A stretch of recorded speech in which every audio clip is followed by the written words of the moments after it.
Hello students, I am Sapan Singh, your physics teacher, and today we will study about class 9 physics chapter 4 work and energy, and today we will solve some numericals. And our first question is that certain force acting on a 20 kg mass changes its velocity from 5 meter per second to 2 meter per second, then calculate the work done by the force. Question कह रहा है हमारा कि किसी एक certain मास पे जो 20 KG का मास है उस पे कोई एक सर्टेन फोर्स लग रहा है, कोई निश्चित फोर्स लगाया जा रहा है, तो उसकी स्पीड जो है वो 5 मीटर पर सेकंड से 2 मीटर पर सेकंड हो जा रही है। 20 केजी के मास जो 5 मीटर पर सेकंड की स्पीड से चल रहा है, फोर्स लगाने पे उसकी स्पीड 2 मीटर पर सेकंड हो जा रही है। तो calculate the work done by the force, तो उस फोर्स के थ्रू वर्क डन कितना होगा उसे हम क्या करना है, कैलकुलेट करना है।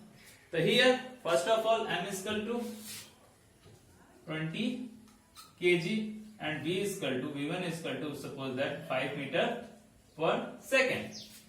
क्या हमारा 5 मीटर पर सेकंड है, तो जब 5 मीटर पर सेकंड की स्पीड से चल रही है तो उसके अंदर कितनी काइनेटिक एनर्जी होगी, तो काइनेटिक एनर्जी का फॉर्मूला क्या होता है, k is equal to half m v1 square हो जाएगा यहाँ से, तो half m मतलब 20 into 5 into 5, 2 10 जा 20, 10 5 जा 55 जा 252, मतलब 5 मीटर पर सेकंड की स्पीड से जब कंटिन्यू मूव कर रही है 20 केजी मास की कोई ऑब्जेक्ट, तो उस कंडीशन में उसके अंदर जो काइनेटिक एनर्जी होगा वो होगा हमारा 250 जूल। अब दूसरी condition m is equal to 20 kg same, but when speed is 2 meter per second, then kinetic energy is equal to half m v2 square, half 20 into 2 into 2, 2 से 2 कैंसिल, 22 जा 40। अब देखो जब 2 मीटर पर सेकंड की speed से चल रही है तो उस कंडीशन में उसकी काइनेटिक एनर्जी जो है वो 250 जूल से बदल के 40 जूल हो जा रही है। तो मतलब काइनेटिक एनर्जी कितना कम हुआ उतना ही वर्क डन फोर्स के थ्रू क्या किया गया होगा, लगाया गया होगा। तो यहां से हो जाएगा work done by force is equal to changes in kinetic energy.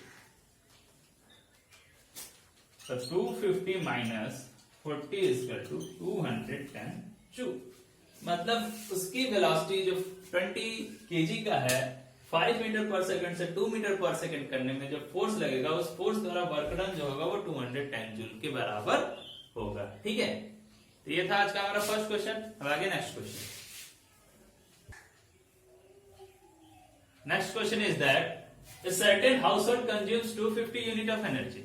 एक जो है कोई घर है जिसके अंदर इलेक्ट्रिसिटी सप्लाई हो रही है, इलेक्ट्रिकल अप्लायंसेस का यूज करते हैं, उसके अंदर जो है 250 यूनिट ऑफ एनर्जी का यूज वो करता है ड्यूरिंग अ मंथ, एक महीने के अंदर। एक महीने में 250 जूल वो क्या करता है, इलेक्ट्रिकल एनर्जी को यूज करता है। तो how much energy in joule, यही एनर्जी जूल में क्या हो जाएगी। तो हम जानते हैं एनर्जी इक्वल टू गिवन है 250 यूनिट, इसका मतलब होता है energy equal to 250 kilowatt hour. 250 unit kilowatt hour को ही कहते हैं, तो 250 unit equal to 250 kilowatt hour, and we know that 1 kilowatt hour is equal to 3.6 into 10 to the power 6 joule. Then energy, total energy is equal to 250 into 3.6 into 10 to the power 6 joule। 250 में उससे क्या कर देंगे, into कर देंगे, तो जो आएगा आंसर वो आएगा हमारा 9 into 10 to the power 8 joule के बराबर आंसर आएगा। ठीक है, तो एक सिंपल सा क्वेश्चन था, यूनिट में दिया है तो वो किलोवाट पावर के बराबर होता है और उसमें इससे इनटू कर देंगे तो हमारा जूल में एनर्जी क्या हो जाएगा, चेंज हो जाएगा। और आगे नेक्स्ट क्वेश्चन।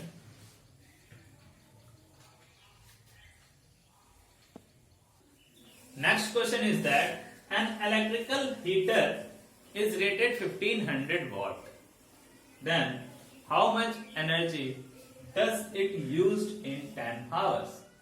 एक इलेक्ट्रिकल हीटर है हमारे पास जिसमें रेटिंग किया गया उसका 1500 वॉट का, मतलब उसमें लिखा है कि power equal to 1500 watt. Heater का वॉट कितना है, तो 1500 वॉट है उसका पावर, ठीक है। तो how much energy does it use in 10 hour, तो अगर वो 10 घंटे तक चले तो 10 घंटे में कितना एनर्जी यूज करेगा, इसको हमें क्या करना है यहाँ पे फाइंड आउट करना है। तो power P equal to 1500 watt, और हम जानते हैं 1500 को हम क्या करेंगे, पहले किलोवाट में चेंज करेंगे, बाई 1000 कर देंगे तो 1.5 किलोवाट हो जाएगा। और टाइम कितना है हमारा 10 आवर। एनर्जी इक्वल टू क्या हो जाएगा, इलेक्ट्रिकल एनर्जी किसमें होती है, किलोवाट आवर में, तो एनर्जी इक्वल टू हो जाएगा power into time, 1.5 into 10 means 15 kilowatt, कितना आ जाएगा 15 किलोवाट आवर, या इसी को हम कहते हैं 15 यूनिट, ठीक है।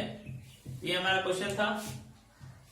दो क्वेश्चन और, a certain household consumes 250 unit of energy then during a month, then how much energy in joule, joule में पूछा एनर्जी, किसमें दिया किलोवाट आवर या यूनिट में दिया, तो यूनिट किलोवाट आवर के बराबर होता है, और उसमें हम इस 3.6 into 10 to the power 6 से क्या कर देंगे, सिंपली इंटू कर देंगे, तो हमारा ये यूनिट से क्या हो जाएगा, चेंज हो जाएगा जूल में।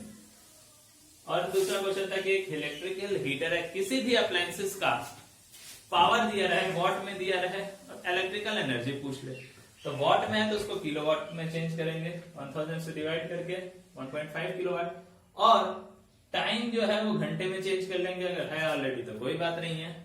तो पावर इंटू टाइम ही क्या होता है, एनर्जी हो जाता है, क्योंकि एनर्जी क्या होता है किलोवाट और आवर, तो इसको हम इंटू कर देंगे तो हमारा किलोवाट आवर में क्या हो जाएगा, एनर्जी में चेंज हो जाएगा, और उसको जूल में चेंज करेंगे तो फिर इससे इंटू कर देंगे, ठीक है। तो हमारा किसमें आंसर आ जाएगा, जूल में।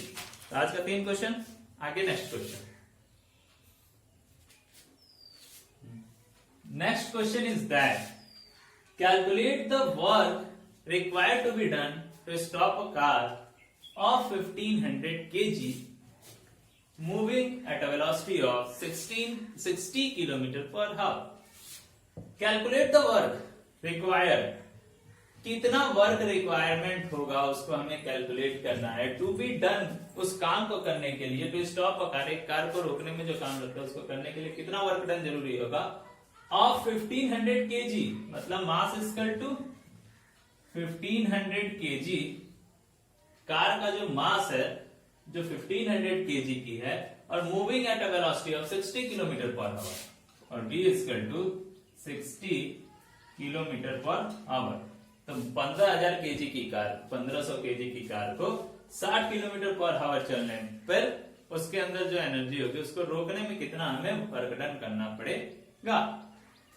तो अब हम यहाँ पे, ये तो किलोग्राम में है, ठीक है, और किलोमीटर पर आवर जो है हमारा ऐसा यूनिट तो होता नहीं है, इसलिए इसको हम चेंज करेंगे, 60 इंटू किलोमीटर पर आवर को क्या कर देंगे, मीटर में चेंज करेंगे, 1000 से इंटू, अब बाई 1 आवर है तो इसमें 60 इंटू 60 सेकेंड चेंज करेंगे तो किसमें चेंज हो जाएगा हमारा,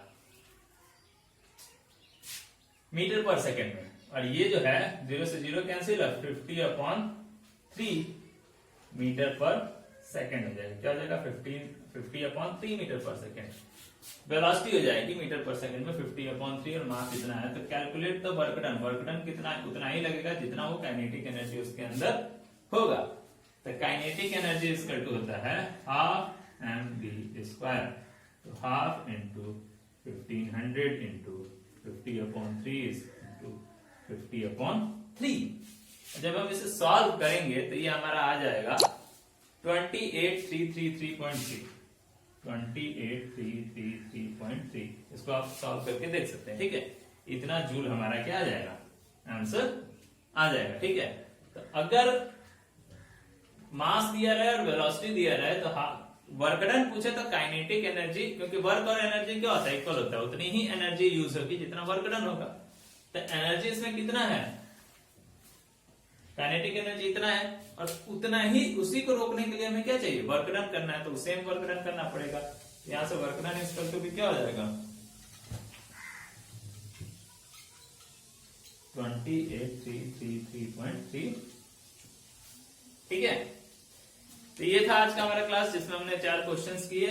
आई होप आप लोग को समझ में आया होगा और इस तरीके से आप लोग के इस साल का जो एनुअल सिलेबस है वो तो पूरी तरीके से कंप्लीट होता है। आपको अगर कोई भी डाउट हो किसी भी चैप्टर के किसी भी क्वेश्चन में तो उसको कमेंट कर सकते हैं, मैसेज कर सकते हैं। धन्यवाद।